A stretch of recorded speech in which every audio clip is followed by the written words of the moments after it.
சாயிபாபா எல்லா மகான்களிலும் உள்ளார். பரிபூரணமடைந்த மகான்கள் ஒவ்வொருவரும் மற்ற தெய்வீக அவதாரங்களோடு இடையறாது ஒன்றுபட்ட நிலையில் இருப்பார்கள். இந்து மத சாஸ்திரம் ஆகாயத்தை போன்று எங்கும் பரவியிருக்கும் ஒரே ஆத்மாவே ஈஸ்வரனாகவும் குருவாகவும் ஆத்மாவாகவும் தோன்றியுள்ளது. ஈஸ்வரோ குருராத்மேதி என்று கூறுகிறது. பரிபூரணமடைந்த எத்தனையோ மகான்கள் இருக்கும்போது நாம் எப்படி ஒரே ஒரு சத்குருவை பற்றி மட்டும் குறிப்பிட முடியும்? சாயிபாபா தம்மை பல பூரண ஞானிகளோடு ஒன்றுபடுத்தி கொண்டு மேற்கூறிய கூற்று உண்மையே என்று காட்டியுள்ளார். சாயிபாபாவும் நரசிங் மகாராஜும். நரசிங் மகாராஜ் நாசிக் எனும் இடத்தை சேர்ந்த பெரும் மகான். சாயிபாபாவின் காலத்தை சேர்ந்தவர். எல்லா பெரிய மகான்களையும் போலவே இவ்விரு மகான்களும் உள்ளார்ந்த ஒருமை நிலையை அனுபவித்தவர்களாய் ஒருவருக்கொருவர் இசைந்து பணியாற்றினர். உடலளவில் அவர்கள் ஒருவரை விட்டு ஒருவர் வெகு தொலைவில் பிரிந்திருந்தாலும் ஒருவர் என்ன செய்து கொண்டிருக்கிறார் என்பதை மற்றவர் எப்போதும் அறிந்தே இருந்தனர். சகோரியை சேர்ந்த ஹன்ஸ்ராஜ் என்பவர் 2 மகான்களிடமும் பக்தி பூண்டிருந்தார். அவர் ஆஸ்துமா வியாதியால் துன்புற்று வந்ததோடு அவருக்கு மணமாகி பல ஆண்டுகளாகியும் குழந்தைகளே இல்லை. அவர் ஆன்மீக உதவியை நாடி நரசிங் மகாராஜிடம் சென்றபோது அவர் ஹன்சராஜின் உடலை ஓர் ஆவி பிடித்து கொண்டிருப்பதாகவும் அதுவே அவருக்கு குழந்தைகள் பிறவாதற்குரிய மூல காரணம் என்றும் கூறினார். நரசிங்க மகாராஜ் ஹன்சராஜை ஷிரடிக்கு பாபாவிடம் செல்லும்படியும் அவர் 2 அறை அறைந்து அந்த ஆவியை அவரது உடலை விட்டு ஓட்டி விடுவார் என்றும் அறிவுரை கூறினார். அதன்படியே 1916ஆம் ஆண்டில் ஹன்சராஜும் அவரது மனைவியும் சாயிபாபாவிடம் சென்றார்கள். மசூதியில் அவர்கள் சாயிபாபாவை வணங்கிவிட்டு தம் வாயை திறப்பதற்கு முன்பே பாபா ஹன்சராஜை 2 முறை அடித்து, தீய பிசாசே போய்விடு என்றார். பின்னர் அத்தம்பதிகளுக்கு குழந்தை பிறந்தது. 1917ஆம் ஆண்டு தஹானுவை சேர்ந்த ஹரிபாபு கார்னிக் என்பவர் பாபாவை புனிதமான குரு பூர்ணிமா நாளன்று தரிசித்து அவரை காலையில் பூஜை செய்தார். பிற்பகலில் அவர் சாயிபாபாவிடம் விடை பெற்று கொண்டு மசூதியின் படிகளில் இறங்கி கொண்டிருக்கும் போது பாபாவுக்கு ₹1 தகூனை கொடுக்க வேண்டும் என்ற பலமான எண்ணம் ஏற்பட்டது. அவர் திரும்ப இருந்தபோது ஷாமா பாபாவிடம் விடை பெற்று கொண்டு விட்டால் பின் திரும்பவும் பாபாவை பார்க்கக்கூடாது என்று கூறினார். எனவே கார்னிக் வீடு நோக்கி புறப்பட்டார். போகும் வழியில் நாசிக்கில் இறங்கி காலாராமரின் கோயிலுக்கு சென்றார். அவர் கோயிலின் பிரதான வாயிலில் நுழையும் போது தமது சிஷ்யர்களோடு வாயிலுக்கருகில் அமர்ந்திருந்த ஸ்ரீ நரசிங்க மகாராஜ் திடீரென்று ஹரிபாபு கார்னிக்கை நோக்கி வந்து அவரது கையை பிடித்து கொண்டு எனது ₹1 கொடு என்று கேட்டார். கார்னிக் திகை படைத்த போதிலும் மிகவும் மகிழ்வோடு ₹1 அளித்தார். உடனே தான் ஷிரடி மசூதியில் கொடுக்க விரும்பிய ₹1 சாயிபாபாவே நரசிங் மகாராஜ் மூலமாக பெற்று கொண்டார் என்ற உண்மை அவர் மனதில் பளிச்சிட்டது. மௌல்வி சாஹிப் நாண்டட் எனும் இடத்தை சேர்ந்த ரத்தன்ஜி ஷபூர்ஜி வாடியா என்பவர் ஒரு பணக்கார மில் அதிபர். அவருக்கு குழந்தைகள் இல்லை. அவ்வூரை சேர்ந்த சாயிபாபாவின் பக்தரான தாசகனு சாயிபாபாவின் ஆசைகளை நாடும்படி அவருக்கு யோசனை கூறினார். கூடிய விரைவில் பரிசு பொருள்களோடு சென்று ரத்தன்ஜி சாயிபாபாவை தரிசித்தார். அவரது திருவடிகளில் வணங்கிவிட்டு தமக்கு குழந்தைகள் அருள வேண்டும் என்று பிரார்த்தித்தார். உடனே சாயிபாபா அவரிடம் ₹5 தட்சிணை கேட்டார். ரத்தன்ஜி உடனே ₹5 எடுத்து கொடுத்தவுடன் சாயிபாபா தாம் ஏற்கனவே 340 தொகையை பெற்று கொண்டு விட்டதாகவும் மீதி தொகையான 120 மட்டுமே தமக்கு வேண்டும் என்றும் கூறினார். ரத்தன்ஜி அப்படியே கொடுக்க பாபா அவரை ஆசிர்வதித்து அல்லாஹ் அவரது இதயத்தின் ஆசையை நிறைவேற்றுவார் என்று கூறினார். ரத்தன்ஜி மகிழ்ச்சியோடு நாண்டட்டுக்கு திரும்பினார். ஆனால் பாபா தம்மிடமிருந்து முன்பே எப்படி ₹314 தொகையை பெற்றிருக்க முடியும் என்பது மட்டும் அவருக்கு புரியவில்லை. ஏனெனில் அதுதான் அவர் ஷிரடிக்கு சென்ற முதல் முறை. அவர் தாசகனுவிடம் பாபா கூறியதற்கு பொருள் கேட்டார். தாசகனு அதை பற்றி சிறிது நேரம் சிந்தித்தவுடன் அவருக்கு ஒரு சம்பவம் நினைவுக்கு வந்தது. ஒருமுறை அவர் ரத்தன்ஜியின் வீட்டிற்கு அழைக்கப்பட்டிருந்த போது ஒரு மௌல்வி வர ரத்தன்ஜி அவரை வரவேற்று உபசரித்து அவருக்கு வாதுமை பருப்பு, பிஸ்தா முதலிய அருஞ்சுவை பொருட்களை பரிமாறினார். மௌல்வியின் மூலமாக சாயிபாபா 3 ரூபாய் 14 ரூபாய் பூஜ்யம் பெற்றிருப்பார் என்று தாசகுனு கூறிய போது ரத்தன்ஜி அவருக்காக செய்த செலவை கூட்டி பார்த்தார். அது சரியாக 3 ரூபாய் 14 இருந்தது. காலக்கிரமத்தில் ரத்தன்ஜிக்கு 12 குழந்தைகள் பிறந்து அவற்றில் 4 குழந்தைகள் பிடித்தன. அக்கல்கோட் மகாராஜ் இந்தியாவின் தலைசிறந்த மகான்களுள் ஒருவர். அவர் தத்தாத்திரேயரின் அவதாரமாக கருதப்பட்டார். தம்மிடம் வந்தவர்கள் பலருக்கு அவர் உயர்ந்த ஆத்மீக அனுபவங்களை கொடுத்து அவர்களை பெரிய மகான்களாக்கியும் உள்ளார். அவர் அக்கல்கோட்டில் மகாராஷ்டிரம் 1856 முதல் 1875 வரை வாழ்ந்தார். 1878 ஆண்டில் அக்கல்கோட் மகாராஜ் மகா சமாதி அடைவதற்கான நேரம் நெருங்கிய போது தார்தேவ் என்னும் இடத்தை சேர்ந்த கேசவ் நாயக் என்னும் பக்தர் அவரிடம் கண்களில் நீர் மலங்க, மகாராஜ், நீங்கள் போய்விட்டால் எங்களுக்கு வேறு புகழ் ஏது என்று கேட்டார். மகாராஜ் தாம் பாதுகைகளை தம் பிரதிநிதியாக வைத்து வழிபடும் கேசவ் நாயக்கிடம் கொடுத்து, எனது அவதாரம் அகமது நகரிலுள்ள ஷிரடியில் ஏற்பட போகிறது. அங்கே எப்போதும் செல். அவரிடம் பக்தியுடன் இரு. அவ்வாறு செய்தால் நான் இல்லாததால் துன்பப்பட மாட்டாய். நீ மகிழ்வுடன் இருப்பாய் என்றார்.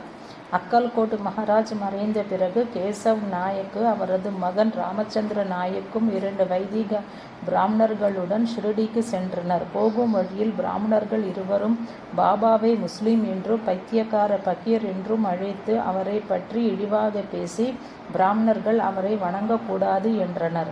அவர்கள் யாவரும் ஷிரடியில் உள்ள மசூதியை அடைந்த போது பாபா கேசவ் நாயக்கிடம், நீயும் உன் மகனும் வேண்டுமானால் என்னை வந்து பார்க்கலாம். மற்றவர்கள் இருவரும் வெறி கொண்டவர்கள் என்றார். பின்னர் பாபா கேசவ் நாயக்கிடம் கொஞ்சம் வேப்பிலை கொண்டு தந்து அவர்கள் 4 பேரையும் எடுத்து கொள்ளும்படி கூறினார். இலைகளை தின்று பார்த்து ருசி எப்படி இருக்கின்றது என்று கூற சொன்னார். பிராமணர்கள் இருவருக்கும் இலைகள் வழக்கத்தை காட்டிலும் கொடிய கசப்பாகவும் நாயக்கர்களுக்கு அவை இனிப்பாகவும் இருந்தன. பாபா இவ்வாறு பதரிலிருந்து தானியத்தை பிரித்து அக்கல்கோட் மகாராஜ் கூறியபடி தாம் அவர்களது முந்திய குருவின் தோற்றமே என்பதை நாயக்கர்களுக்கு உறுதிப்படுத்தினார்.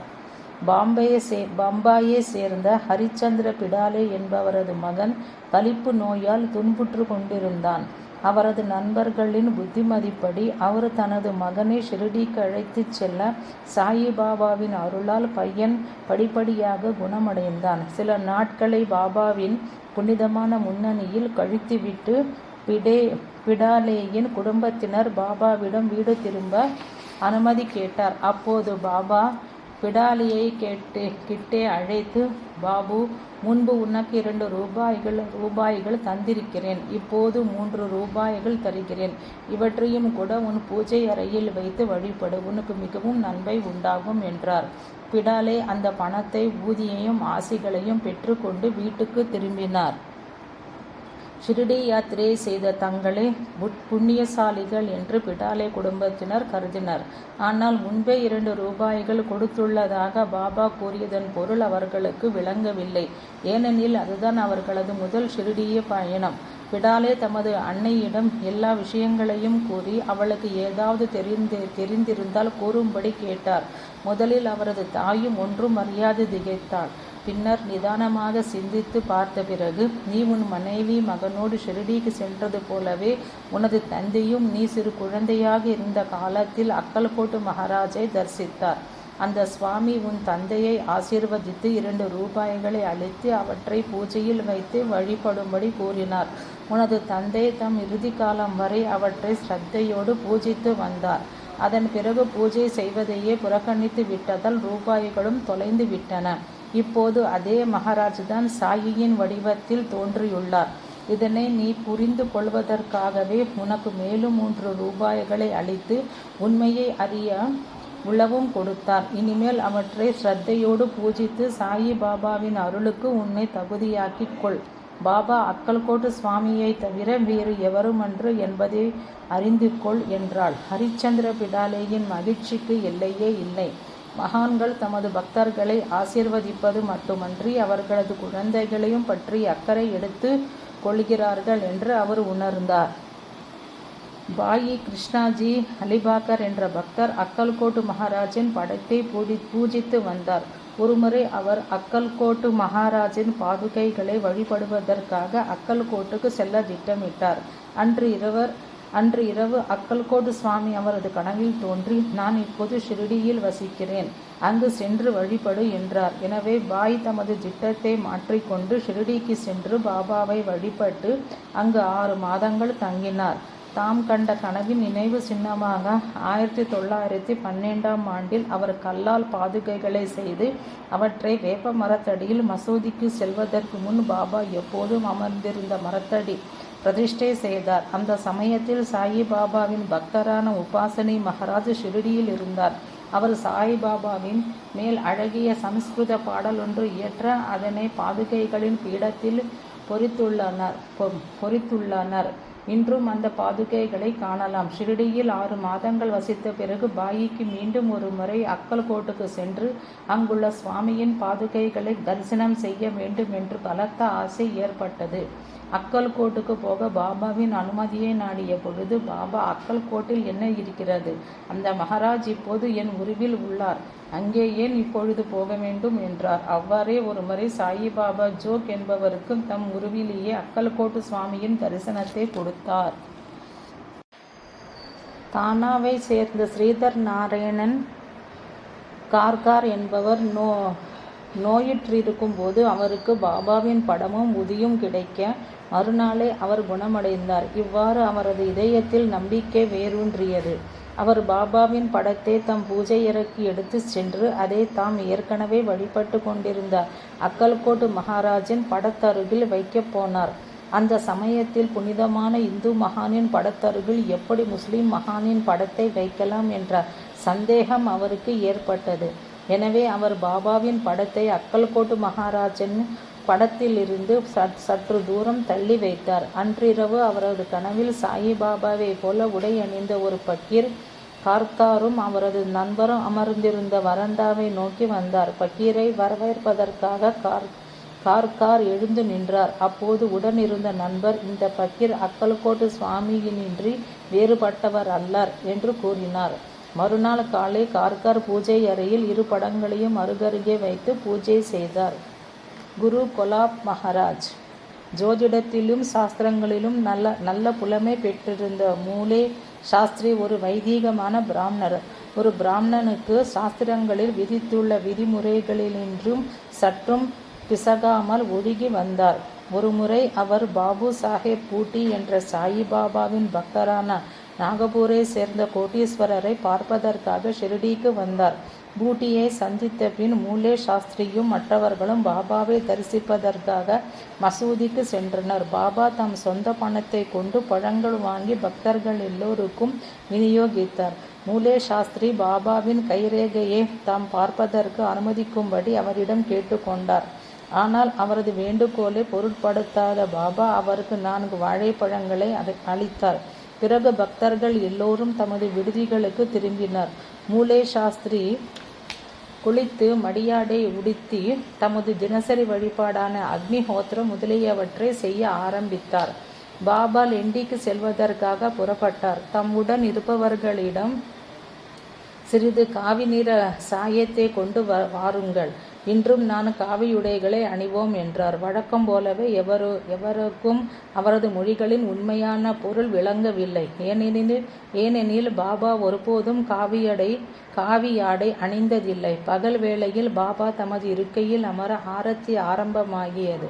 அப்போது அவர் பூட்டியிடம், நாசிக்கிலிருந்து புதிதாக வந்துள்ள பிராமணரிடமிருந்து ஏதாகிலும் தட்சிணை வாங்கி வா என்று கூறினார். பூட்டி உடனே மூலே சாஸ்திரியிடம் சென்று பாபா தட்சிணை கேட்பதாக தெரிவித்தார். மூலே சாஸ்திரி குழம்பினார். ஏனெனில் அவரோ வைதீகமான பிராமணர். பாபா ஒரு முஸ்லீம் தவிர அவர் பாபாவின் சிஷ்யரும் அன்று. பின் எதற்காக அவர் பாபாவுக்கு தட்சிணை கொடுக்க வேண்டும்? ஆனால் அவரால் மறுக்கவும் இயலவில்லை. ஏனெனில் பாபா ஒரு பெரிய மகான். தட்சிணை கேட்டு வந்த பூட்டி அவரது நண்பரும் பெரும் செல்வந்தரும் ஆவார். எனவே தாம் செய்து கொண்டிருந்ததை அப்படியே பாதியில் நிறுத்திவிட்டு மனமில்லாமலே அவர் உடனடியாக மசூதிக்கு சென்றார். துவாரகாமாயியை அடைந்தவுடன் மூலே சாஸ்திரி அதிலிருந்து சற்று தூரம் தள்ளியே நின்றார். ஏனெனில் அது ஒரு மசூதி. அவர் தமது ஸ்நானம், பூஜை முதலியவற்றை முடித்துவிட்டு மடியாக இருந்தார். அங்கிருந்தபடியே பாபாவின் மேல் மலர்களை தூவி கைகளை குவித்தார். அப்போது மசூதியில் பாபாவை அவர் காணவில்லை. தமது காலஞ்சென்ற குரு கொலாப் சுவாமி காவியடை அணிந்து கொண்டு அங்கு அமர்ந்திருக்க கண்டார். மூலே சாஸ்திரி சில கணங்களுக்கு வியப்பினாலும் ஆனந்தத்தினாலும் பேச்சிழந்தவரானார். அதற்கு மேல் அவரால் தம்மை கட்டுப்படுத்தி கொள்ள இயலவில்லை. உடனே அவர் மசூதிக்குள் ஓடி தமது குருவின் திருவடிகளில் விழுந்தார்.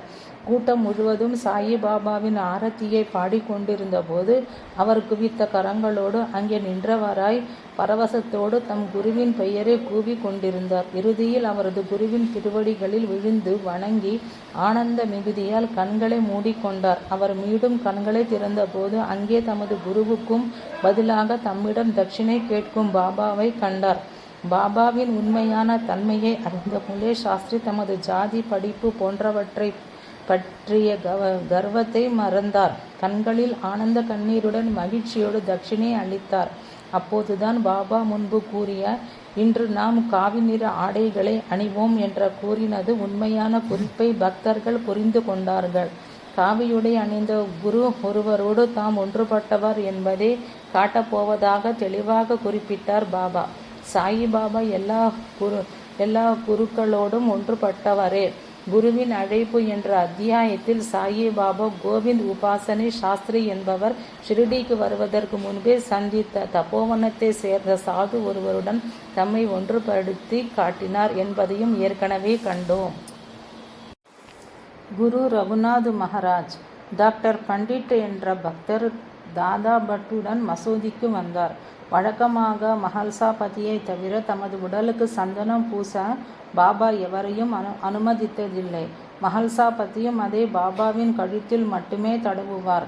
ஆனால் இந்த சந்தர்ப்பத்தில் தாதா பட் பாபாவை பூஜை செய்து கொண்டிருந்த போது டாக்டர் பண்டிட்டும் அவரோடு சேர்ந்து கொண்டு சந்தனத்தை தம் விரல்களால் எடுத்து பாபாவின் நெற்றியில் திரிபுண்டரமாக பூசினார். ஒவ்வொருவரும் பாபா கடுஞ்சினங்கொள்ள போகிறார் என்று எதிர்பார்த்தனர். ஆனால் யாவரும் வியக்கும்படி டாக்டர் பண்டிட் தம் விருப்பப்படி தம்மை வழிபடும்படி பாபா அனுமதித்தார். பிறகு மாலையில் தாதா பட் பாபாவிடம் மற்றவர்கள் எவருக்கும் செய்ய அனுமதி கிடைக்காத ஒன்றை டாக்டர் பண்டிட் மட்டும் செய்யும்படி பாபா அனுமதித்தது ஏன் என்று கேட்டார். பாபா, என்னை அவர் தன் குரு ரகுநாத் மகாராஜாக கண்டு தனது வழக்கப்படி என் மூலமாக அவரை பூஜித்தான். அப்படி இருக்க நான் எப்படி அதை ஆட்சேபிக்க முடியும் என்றார். விசாரித்ததில் டாக்டர் பண்டிட் பாபா கூறியதை உறுதிப்படுத்தியதோடு தான் பூஜை செய்த மனோபாவத்தை பாபா அறிந்திருந்ததையும் அதை சரியென்று ஏற்றுக்கொண்டதையும் அறிந்து மகிழ்ச்சியுற்றார். பாபாவும் மாணிக்க பிரபுவும் பாபா பழங்கால மகான்களோடு தமது ஒருமை நிலையை உறுதிப்படுத்திய பல உதாரணங்கள் குறிப்பேடுகளில் உள்ளன. பாபா ஒருமுறை தாமே கபீர் என்றார். தனது முந்தைய பிறவிகளை பற்றிய குறிப்பு ஒன்றில் ஒருமுறை 6 முஸ்லிம்கள் இறைச்சி உண்ணும்படி தம்மை கட்டாயப்படுத்தியதாக கூறுகிறார். பிராமணரான தான் அதை சாப்பிடக்கூடாது என்று கூறி அதை எதிர்த்தார் பாபா. ஆனால் முஸ்லிம்கள் மனம் இறங்கவில்லை. பின்னர் அவர் இறைச்சியை ஒரு துணியால் மூடி இறைவனை பிரார்த்தித்தார். பின்னர் மூடியிருந்த துணியை நீக்கிய போது இறைச்சி ரோஜா மலர்களாக மாறி இருந்தது. அம்மலர்கள் உள்ளங்கை அகலமுள்ள பெரும் மலர்களாக இருந்தன.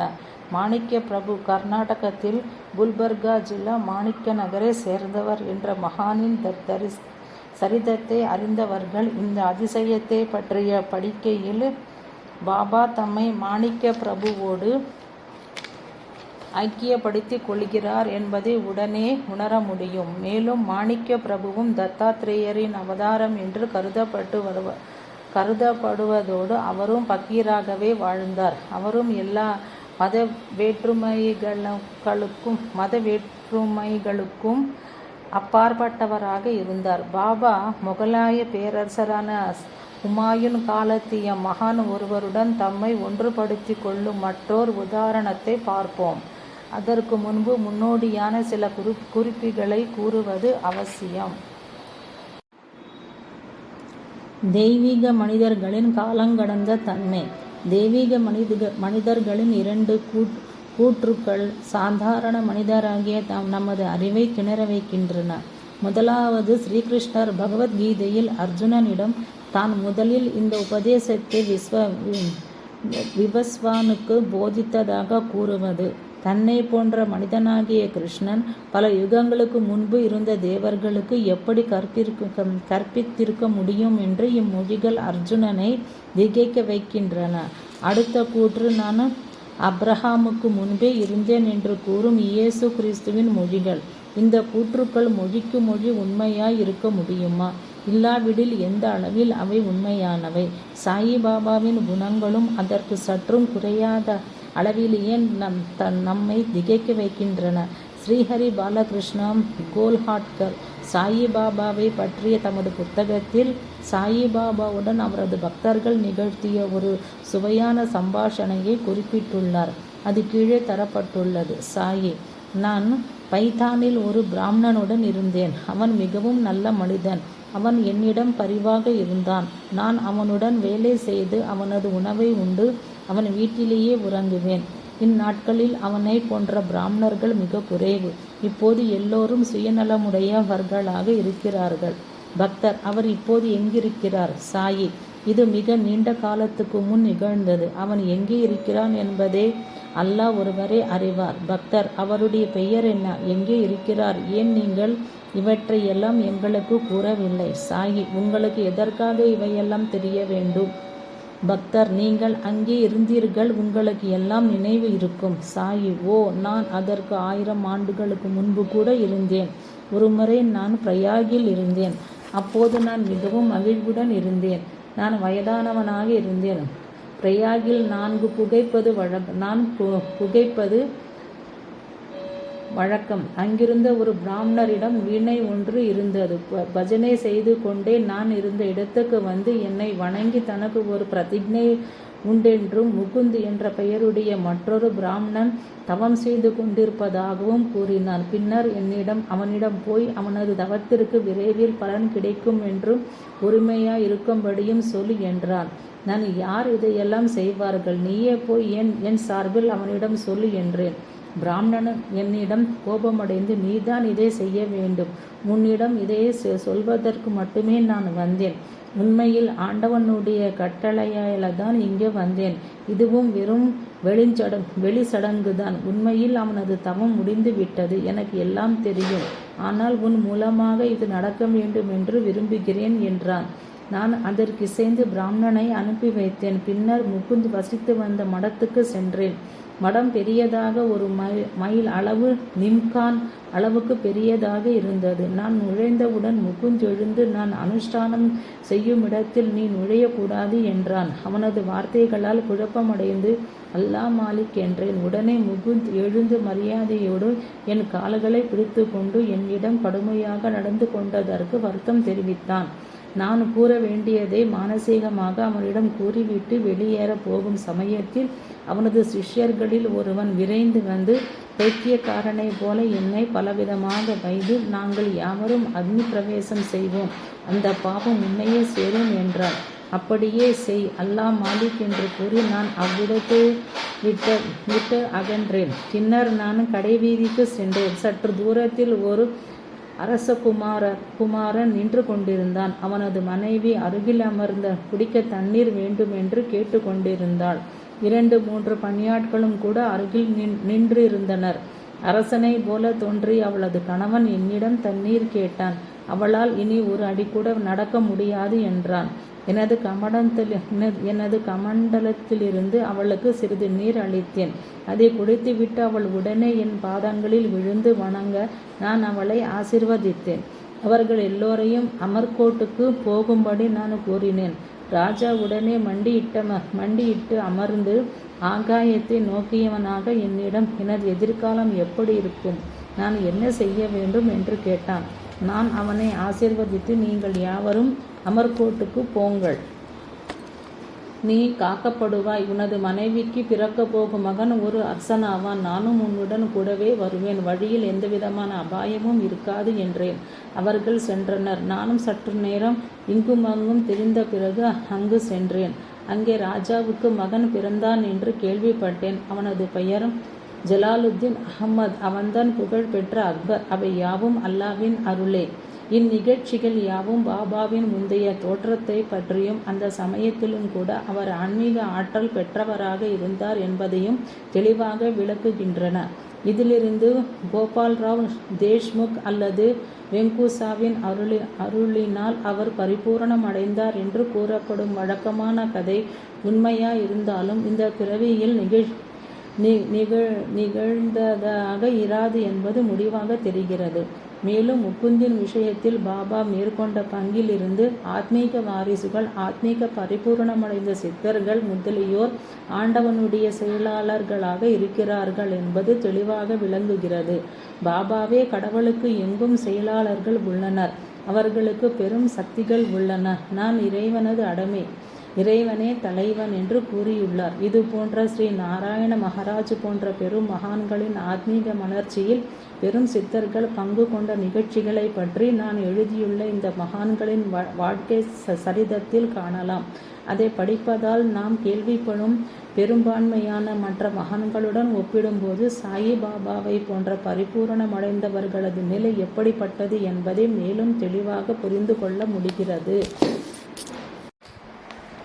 பாபாவும் ஸ்ரீ நரசிம்ம சரஸ்வதியும். பின்னர் பாபா தம்மை கான்காபூரை சேர்ந்த ஸ்ரீ நரசிம்ம சரஸ்வதியோடு ஒன்றுபடுத்தி கொண்ட உதாரணம் ஒன்றும் உள்ளது.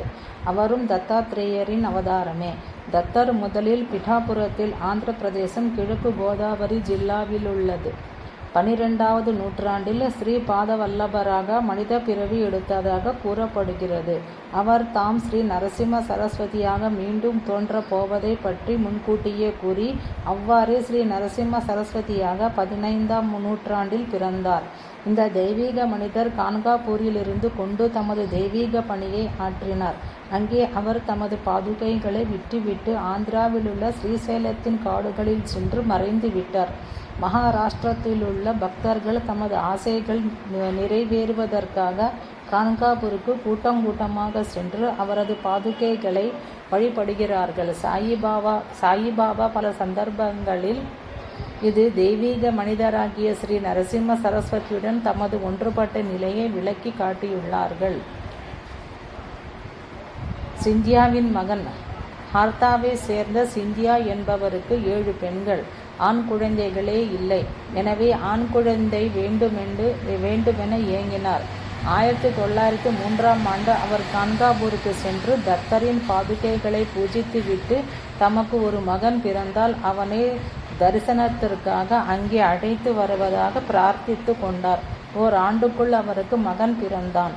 ஆனால் சிந்தியா தமது பிரதிஜையை நிறைவேற்றுவதை பற்றி அக்கறை கொள்ளவில்லை.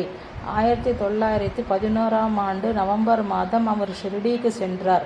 அவரை கண்டதும் சாயி சினம் கொண்டு, உனக்கு மகன் பிறந்ததை பற்றிய பெருமைப்படுகிறாய், ஆனால் உனது விதியின்படி உனக்கு ஆண் குழந்தையே இல்லை, நான் உன் உடலின் ஒரு பகுதியை கிழித்து உனக்கு ஒரு ஆண்மகனை கொடுத்தேன் என்று கத்தினார். அப்போது சிந்தியா பாபா கான்காபூரை சேர்ந்த நரசிம்ம சுவாமியுடன் ஒன்றுபட்டவர் என்றும் தனது பிரதிஜையை நிறைவேற்றாததற்காக தம்மேல் சினம் கொள்கிறார் என்றும் உணர்ந்து கொண்டார்.